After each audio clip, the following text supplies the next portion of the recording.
like all of a sudden this house, like I didn't own this $500,000 house and now it's worth $400,000. Maybe we shouldn't have done this. This homeowner thing doesn't really quite work out the way that I thought it was going to work out. Now, the opposite side of that is you're in the market. You have a home in the market and you're moving from this house to another home. You're going to be in the market. If that market goes up as it goes down, you're still going to be in the market. You're moving from this home to this home over here. So these fluctuations don't quite actually affect you quite as much once you're in the marketplace.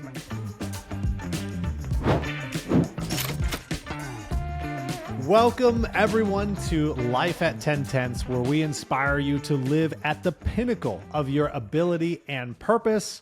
My name is Matt Bonelli. His name is Garrett Fry, and we are excited to be with you guys. As always, before we dive into this episode, coming up in just a couple of weeks, we have our business planning workshop, which we call our GPS workshop, because we want to help you craft a GPS that guides your business so that you can build the life that you want to live, so that business supports the life you want to live, instead of getting stuck in this rut, Garrett, of having your life support your business. We see it all too often. So guys, go to 10tenths.co. There will be a pop-up there. You can join in our business planning. And the cool part is when you join the business planning, you're also going to have full-on access into our 11 Circle program during the time when we do business planning. And you'll still have access to all the recordings once we wrap up, so that you don't have to rush through. You can make sure it's crafted to optimization. I'm not going to say perfection. I'm going to say optimization, because optimize is what you want to seek, not just perfection, because it's hard to seek perfection, and optimization is really going to get you where you want to go. So, Garrett, good morning, man. Good morning, sir. Good morning. Nice lead in with the business planning. I will say, I keep getting bombarded. You know, the books that we read, the podcasts we listen to, the people we surround ourselves with. I'm getting more and more reinforcement, Matt, that if I look back in most business plans that are so heavy business goal focus, which is really important. It's a great part of a business plan. I'm getting so much outside influence of that. That's actually not what makes usually a successful plan or a successful big picture goal. And I keep coming back to, I love how we have our structure between the Misogis and, you know, figuring out the big aspects of your life and what are you doing this for, and then combining that in with the business side and the business goals and what we want to accomplish around that.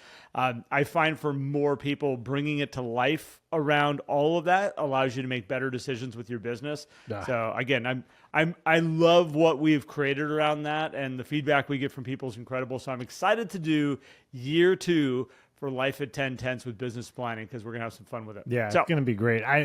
Kevin McCarthy, one of the great people in our program who I get to work with, I've worked with him for several years. He said something so cool on our call the other day. He said, when you guys changed that business planning format just a little bit and brought this in, he's like, I gotta say, it's like changed my life. He's like, I've accomplished great life goals while business has been okay. He's like, it's good, it's supporting things I want. He's like, I want it to be better. He's like, but it's also allowed me and given me the permission to focus on these other things in life. And he's accomplished some cool goals. He just did his Misogi recently, which was really awesome.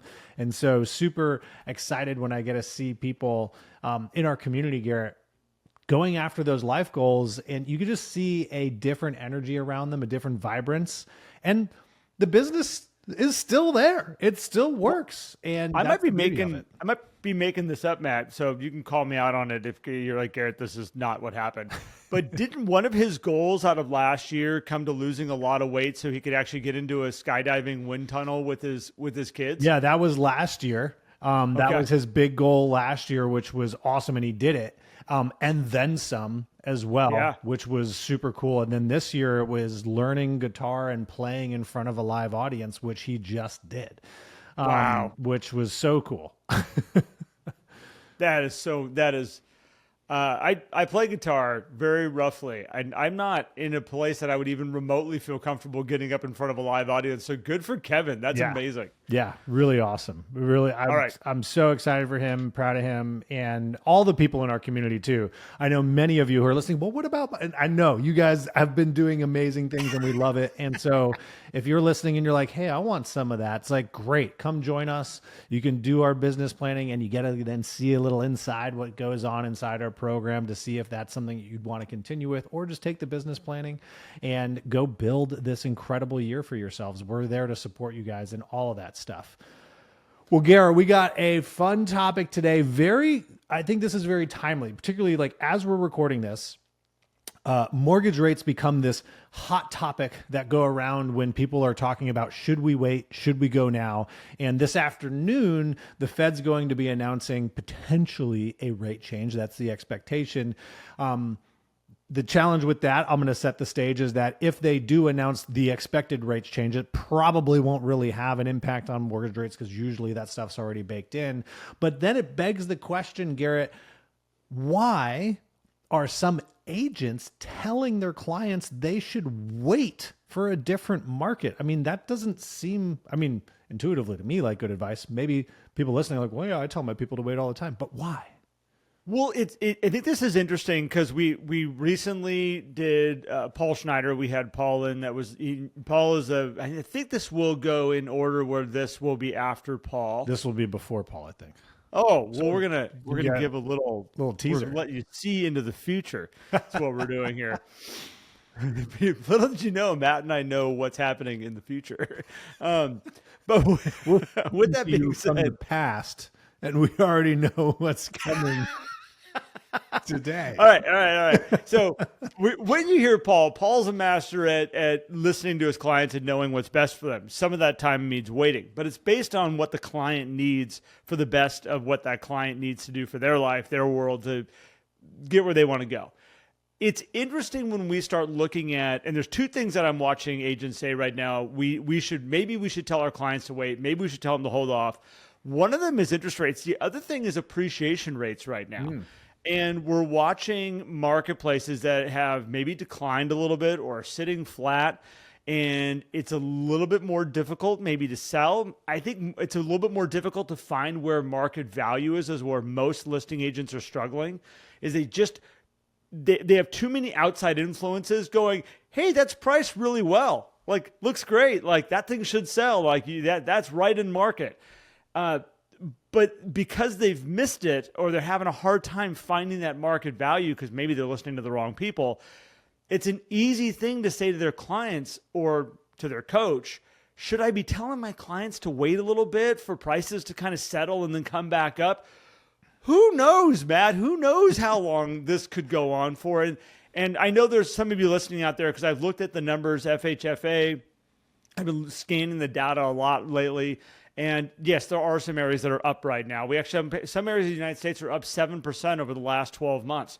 Some areas are off. DC is off by 7%. And so you look at all these markets getting impacted differently right now.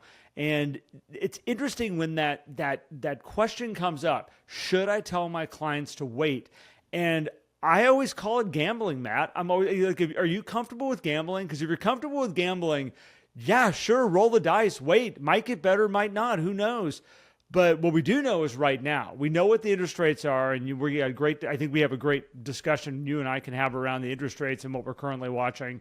But this appreciation rate also, we got to be very careful predicting what that's going to look like in the future. Yeah, which predictions always get rough, and I feel like a lot of agents, Garrett, might be saying, hey, should I tell my clients to wait? Or maybe they are because they fear their own ability to sell a property at a certain price. I think they don't want to have the conversation. And so they're punting it, not for their client's benefit, but for their own benefit to be able to bring it into a more productive market.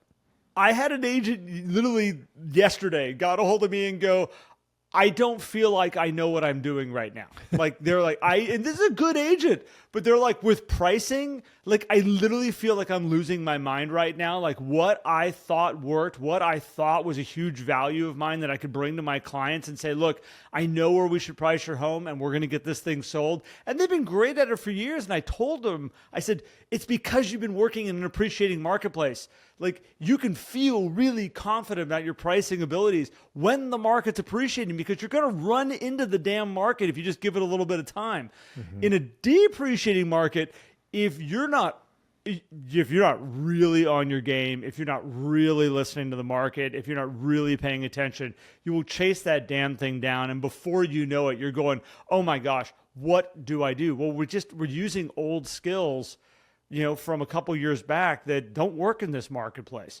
And we need to adjust, and we need to listen, and we need to be getting ahead of it. And there's a lot of people out there, Matt, when you said, I think they're punting it because they don't quite know, that is more true than you probably realize. Oh yeah, I think it's a mechanism that we pull out of, like, hey, I don't want to be blamed for a wrong price or things like this. And here's the thing, it's okay. Like, don't be afraid of, quote, not knowing what I'm doing around pricing, because whenever the market is not completely congruent. I mean, it was a lot easier to price in 21, 22, and 23 because almost all the marketplaces, all the neighborhoods, all the little niches were moving in a similar direction. And so you could kind of easily comp and adjust and position. Whereas now you have these, things where people are like, well, I don't get it. The house down the street sold for this. I had this conversation with somebody this week. They're like, the house across the street, I sold it for this much money, and now I have this one across the street listed for less, and there's no activity. Like, what is going on? And these things can happen. Yeah. However, we don't want that to stop us from serving the client's needs and goals, because what they want to achieve is the most important element of this equation. Now, if the financials are moving in such a way where they're not able to achieve what they want to achieve, then maybe it does make sense for them to wait. The question will be, how long will they wait? But if that is the mechanism that's important to their goals, then okay. Most of the time, though, it's not drastic enough to prevent somebody from selling. Like, they're usually selling because they're moving for a life change. They're usually buying because of a life change, a big one. And why would they hold off? I had this question, this conversation, and I asked this question to a client the other day, and I asked it to myself too. I said, okay, why don't you ask the client this? If things were to change for the better, or things were to fall off the bottom, would you rather be stuck in your current home that you want to move out of, or would you rather be stuck in the next home that you want to move into? Like, which one do you want to be stuck with? Like, if the economy blows up, you're going to be stuck with one of them because it's going to be hard to sell. Which one do you want to be stuck with? I'm like, well, I was like, I want to be stuck with the one that I want. Right. Well, it's interesting. The scariest side of it, Matt, for me, is when you're buying your first house, because you're out of the marketplace. Yes. This market could go up, it could go down, and you're like, here we are going to jump into this market. We're going to buy a home, and oh my gosh, was this a good decision? Like, all of a sudden, this house, like, I didn't own this $500,000 house, and now it's worth $400,000. Maybe we shouldn't have done this. This homeowner thing doesn't really quite work out the way that I thought it was going to work out. Now, the opposite side of that is you're in the market. You have a home in the market, and you're moving from this house to another home.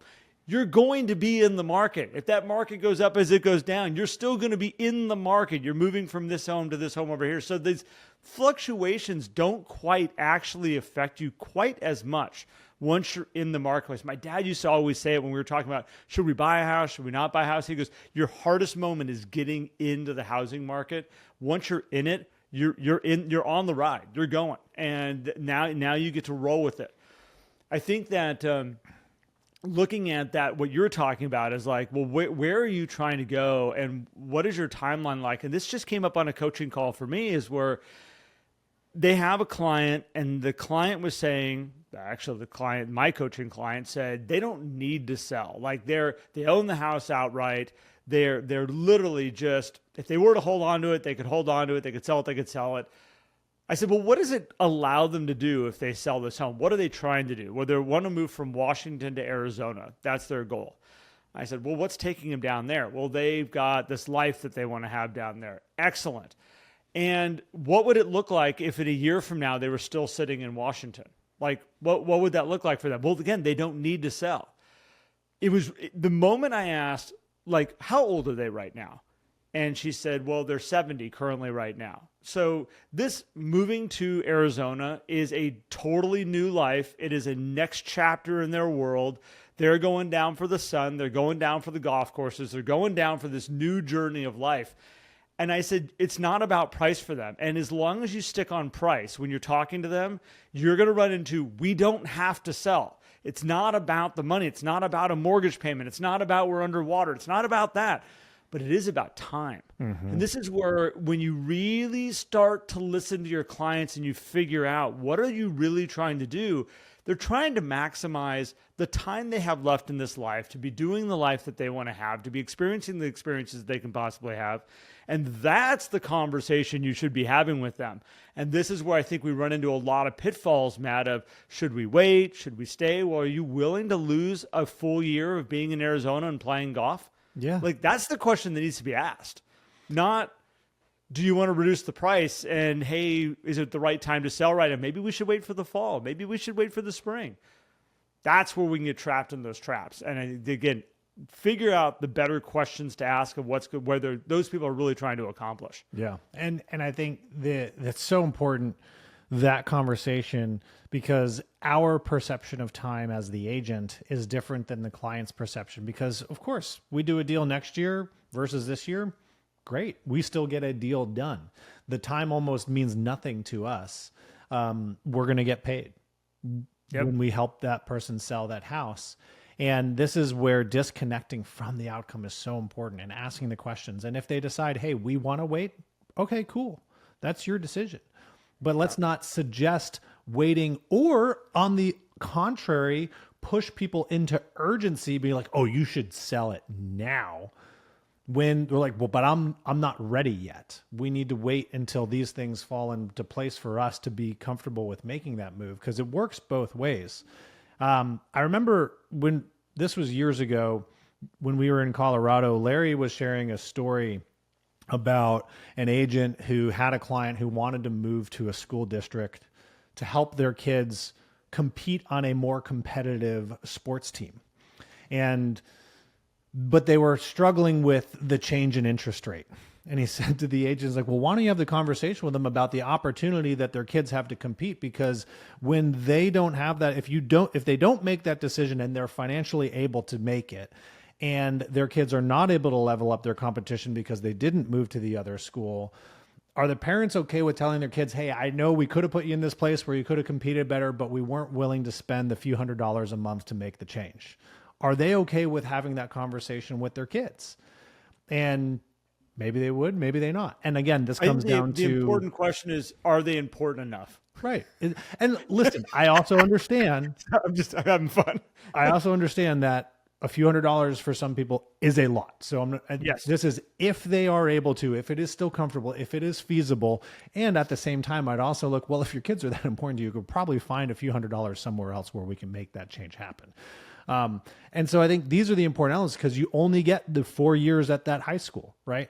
So just like, so it doesn't matter just the age either. It's not because, oh, we're old, we're retired, we don't want to miss out on these opportunities because average life expectancy is like 80 years old and we only have 9 years left. Do we want to really lose 10% of what we have left in waiting to sell a house? That sounds pretty morbid and kind of pushing people into urgency, but time matters at all the age spectrums, because any moment lost of going after what we want to achieve from a lifestyle perspective is sad. And this is why our business planning is centered around creating a grander vision around life versus just business, so that we understand what it's really for, right? Well, and what we also understand as we're making decisions is the tangible stuff that's right in front of us. The price of what we're selling a property for is very tangible right now, right in front of us. The interest rate of what we're going to, we can get into a lockdown debate over it. Is it, is this the right interest rate? Should we wait a little bit? Is it going to come down? Like, we can talk about that. the future, like when you talk about time and the life that you haven't created yet, and the place that you have a vision of, I'm going to be, let's say, move to Arizona. We're going to live on the golf course. That means we're going to be out playing golf with our friends. We can sit in the clubhouse and have lunch with the people in the community and build this network of amazing people over the next, let's say 10 years. Let's say we get a good 10 years that we get to do that. And hey, drinking martinis on the back porch and watching the golf balls fly overhead. Like you can say this is what you want, but it's not tangible in the way that you can sit there and say, I can negotiate on that right now, but I can't sit here and get stuck on price. Mm-hmm. And this is the talent of a really good realtor, to bring them back to what are we really trying to accomplish? Let's talk about what Arizona is going to be like. What are you looking forward to the most down there? When you see that life for yourself, let's talk about what it looks like. And everything I just shared, when they're talking about that type of stuff, that's the stuff that makes the price and the interest rates, makes them go, yeah, okay, got it. What do we need to do to get there? And that's what we lose sight of. We get so stuck in the price and the interest rates and talking this through with people and what might happen, that we don't spend enough time on this future vision that's really causing these people to need to buy or sell. And I'm going to encourage everybody out there, if you're getting stuck in the nuts and bolts and the things, a lot of times it's because we have not dove into their vision and their future that they're trying to create at the level that we potentially could and should. Because it makes all decision-making easier. Yeah, we're defaulting to data that is unknown. And on the other side of this, if we do encourage somebody to wait or make haste, and the market is better or worse later on, then who's responsible?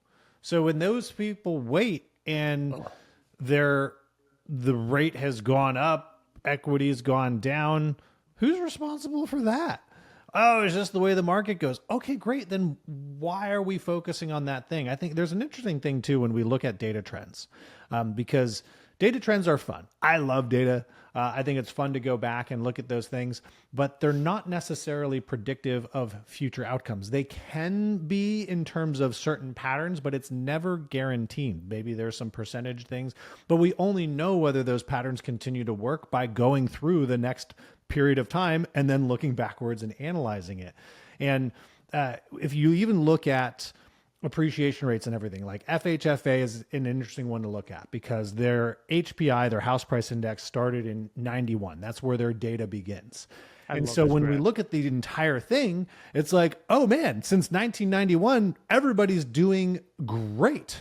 Okay, cool. What if their data started at 2006? We'd probably still see people doing well.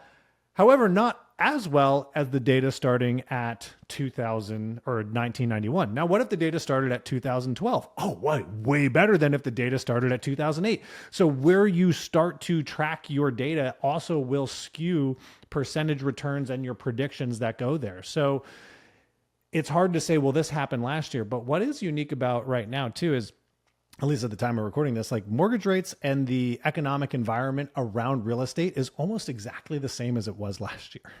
Right? Yep. I mean, it's oddly very similar. Yet, and I talked with a handful of clients, so this is kind of arbitrary information too, but pending properties month over month compared to last year, month over month, are accelerating a little bit. And I think a lot of that has to do with less political pressure of an upcoming presidential election. But the environment is very, very similar. And so I would think back, if you're thinking about telling your clients to wait, what were you saying last year that didn't come true this year? And are you going to repeat that mistake again this year by predicting something? Maybe rates go down. Maybe prices go up. Maybe prices go down. Maybe rates stay flat. I don't know what's going to happen. And knowing it's not going to change the need or the drive for why your clients want to buy or sell a house. So our job is to provide information so people can make great decisions. Everybody who listens to us or knows the saying, we control the process, they control the decisions. And what our job is to allow people to make really, really, really well-informed decisions. And Matt, just as you were saying, if you make any predictions of the future, that is you making a decision about what you think is going to happen in the future. And I have watched so many people in 20 years of doing this and helping people. I have watched agents step in it deeper than they ever want to step into it, because all of a sudden they have a client going, "You told me to wait. You told me to hang out a little bit longer. You told us to sell right now because the market might make a change here." And the market went up by 10%. Man, what if we would have just held on to our house for a little bit longer? What's funny is I've never really heard people, because if you encourage somebody to sell now, most of the time they'll be like, yeah, we do want to do it, right? And I'm not saying you should encourage people to sell. Rarely do I hear the clients come back and be like, I can't believe you told us to sell and go after the lifestyle that we wanted to. The market went up 10%. We could have made that much more money on our house. I've never heard people, because usually once people make that decision, they sell, they don't go back and look at that market. But if they wait, they watch it with diligence. Oh, my Zestimate's going down. It's going down. My neighbor's house just sold for less. They watch it like a hawk, right? Now, sometimes they'll be like, I've heard also the stories of like, Garrett, I'm so happy you told us to wait. We got 10% more in our house. This is great. I've heard those stories too, right? Yep. And those feel good. However, those shouldn't be the stories that dictate how you guide your people. Because as you said, Garrett, your job is to show everything, show the information, and let them control the decision. Well, and going back to one of our favorite or not favorite sayings, Matt, which is marry the house, date the rate. Like, I mean, this is one of those things that we have watched. And I just had somebody who just brought it back up recently going like, maybe that would work right now. Like, they're like, I'm not going to do it. I'm not going to do it. What? A hook? And I'm like, no. I'm like, it should never be used of like, right now, marry this house, date the rate. And that's the same type of thing of like, we're making these predictions of the future. We're making these predictions of the what if. And every single time you do it, you are putting yourself into a position of being right or wrong. You got a 50% chance one way or the other that you're going to either look great or you're going to have egg on your face. And the all goes back to, Matt, are we spending enough time up front with these people, figuring out where they want to go, what they want to accomplish, and giving them the information so they can make smart decisions? That is what a professional realtor should be for people. It is not predicting the future. You're not an investment person going like, I'm trying to find the best stocks and things that are going to grow in the future. I'm looking at what these companies are doing and what their new products are coming out. And hey, we should be investing in this and this and this and that. We're not doing that. We're helping people make life changes and move from one journey to the next is what we're doing. And again, smart decisions. That's your number one thing should be in your head. Am I providing enough information so they can make smart decisions? Because sometimes selling at the bottom of the market when they've lost a whole bunch of money and they're having to write a check to get out of it, that might be the best answer for them right now. And we need to celebrate that, hey, we got them to be able to move to that next thing. We got them out of the situation that they're in. It's not always about making money. It's not always about having that home run win. It's not always about getting the low rate. It's about living this life that really, go back to, I've quoted it so many times, but the Almanac of Naval Ravikant that you introduced me to. And it's like, we only got so much time here. Like all these people that we're helping only have so much time. And in that journey, you're taking the most stressful thing that they're going to do only a couple times in their lifetime, and you're helping them move through that journey, because for a lot of people, it's so damn stressful that they will hit moments going through the home buying and selling process where they go, it's just easier staying here. I don't want to do this right now. I don't want to do this. This isn't fun.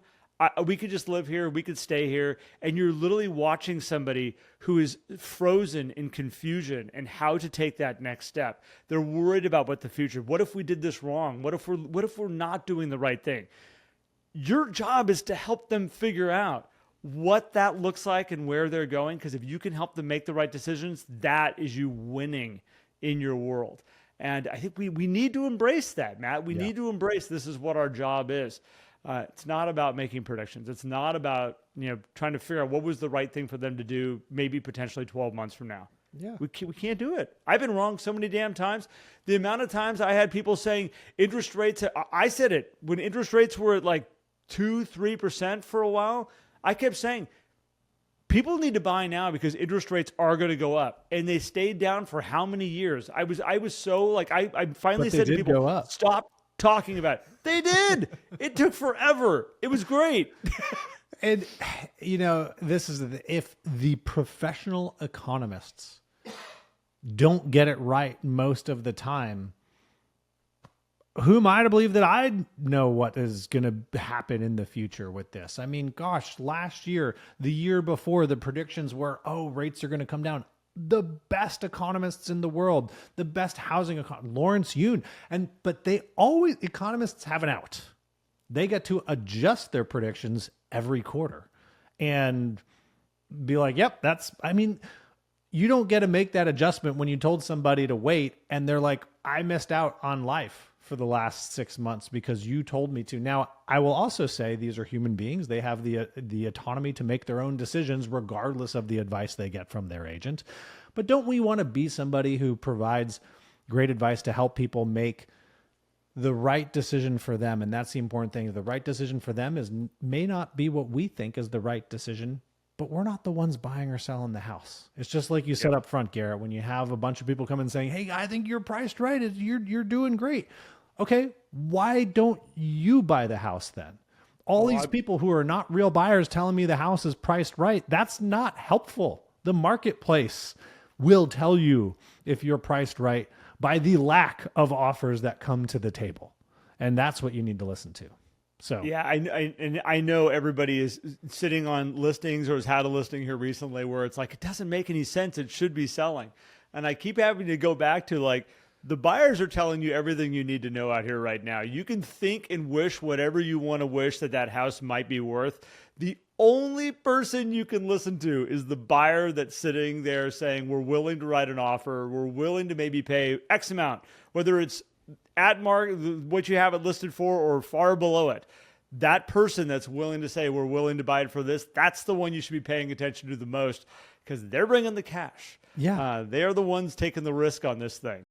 So, and welcome to a non-commoditized market that everyone loves to treat and force into a commodity, right? Just because real estate exists, this parcel and that parcel does not necessarily make it a true commodity because one, every piece of real estate is different and not one entity controls all of the supply where we can make those instant adjustments based on consumer consumption.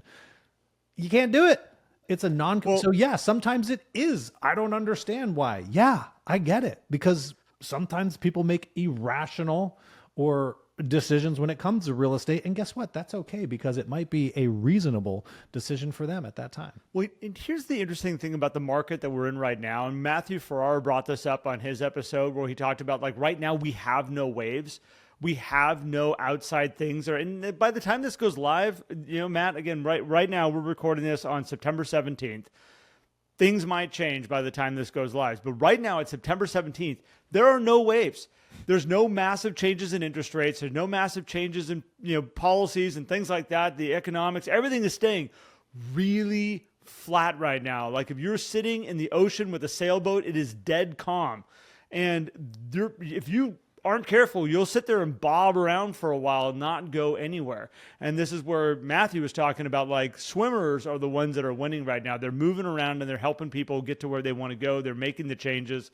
And I would look at the marketplace that you're sitting in right now is that there's no outside influences that are driving anywhere. But if you go look at FHFA, the prices are definitely coming down. If you look at the national statistics, you are seeing it in a lot of marketplaces that the prices are starting to drop a little bit. The thing I think is interesting about that, Matt, and what I'm watching is there are no outside influences that are necessarily driving it right now. We're still seeing a good amount of sales go through. We're seeing buyers that want to buy. We're seeing sellers that want to sell. But we are seeing in a lot of marketplaces, prices stay very flat or start to come down a little bit. And when I say start to come down, I'm not talking about dropping 10%. I'm talking about dropping like 0.5%, maybe lower than what it was 3 or 4 months before that.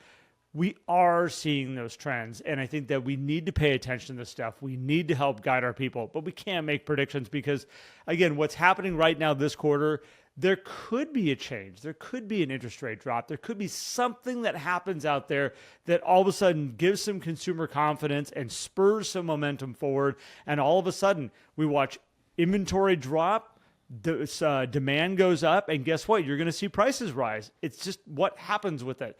Yeah. But we don't know, and that's the trick right now, and that's what we wanted. That's why we wanted to record this. We wanted everybody to know, like, you cannot predict the future right now. Yeah. Or ever. Exactly.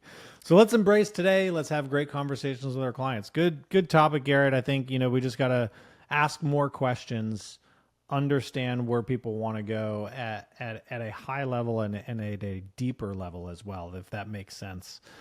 So that you can help guide them in terms of, here's the information that might help you make the decision that's best for you. 100%. Well, with that being said, if you enjoyed this episode, share it away, give it to your friends, share it with inside your office. We'd love to have that. If you'd like to know more about our business planning, as Matt mentioned right up front when we started this, go to 10tenths.co. You can also go to Life at 10tenths. You can find it there, but you will find the business planning on that. You are welcome to come join us. We'd love for you to come and join us. We're going to have a whole lot of fun. Matt and I have been doing business planning for so many years now together. We know what makes a good business plan work. We know what makes them come together. And we put all of our skills, all of our understanding into this business plan that Matt, I love going through this with people. So again, very much looking forward to the next couple of months in front of us. And if you want to come and be a part of a bigger world with us, whether you want to come and do group coaching, whether you want to do business planning, or if you just want to get a little tidbit of value every single week from us, you can come join us on our Inside Track. It's like $10 a month. And you can sign up for that, and we'll give you a piece of value every single day, whether it's a video from Matt, a video from me, a book we're reading right now, something that's going to help you have a better day, better week. We have it for you. So come check us out. And Matt, thank you. Thank you to all of our listeners, and we appreciate all of you. Thank you, man. Take care, everybody. Have a great day. Thanks, everyone.